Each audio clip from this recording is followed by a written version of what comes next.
दोस्तों, एक शख्स था जिसने अपनी पूरी जिंदगी में किसी गैर औरत की तरफ नज़र उठाकर नहीं देखा था, मगर एक वक्त ऐसा आया कि वो शदीद गुर्बत का शिकार हो गया।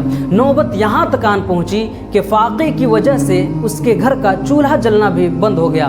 मगर दोस्तों, उस शख्स की एक जवान बेटी थी। जब फाक़े इंतहा से बढ़ गए तो वो लड़की अपने छोटे भाई और बहनों को भूख से बिलखता देखकर गलत कदम उठाने पर मजबूर हो गई और दिल में ये इरादा लेकर घर से निकली कि अपना जिस्म बेचकर कुछ खाने का सामान करूंगा। यही सोचकर वो चल रही थी कि चलते चलते एक ऐसे इलाके में पहुंचती है जहां जिस्म फरोशी की जाती थी। वो लड़की वहां पहुंचकर अपनी अदाएं दिखाती है और लोगों को अपनी जानिब मुतवज्जा करने की कोशिश करती है, मगर किसी ने भी उसकी तरफ तवज्जो ना दी और ना ही किसी शख्स ने उसकी तरफ नज़र उठाकर देखा।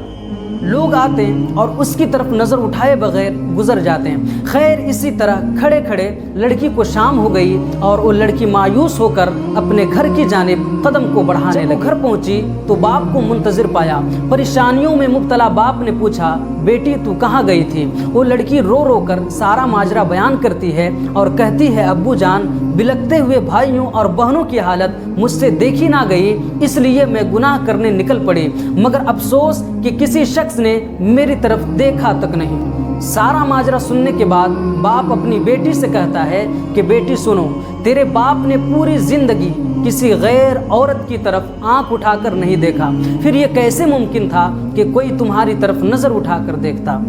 दोस्तों, ये छोटा सा वाक़या हमें और आपको सिखाता है कि हम और आप अपनी नज़रों के तक़द्दुस को पामाल होने से बचाए रखें और अपनी निगाहें झुकाए रखें ताकि हमारी माँ और बहनें भी नज़र बद से महफूज रहें।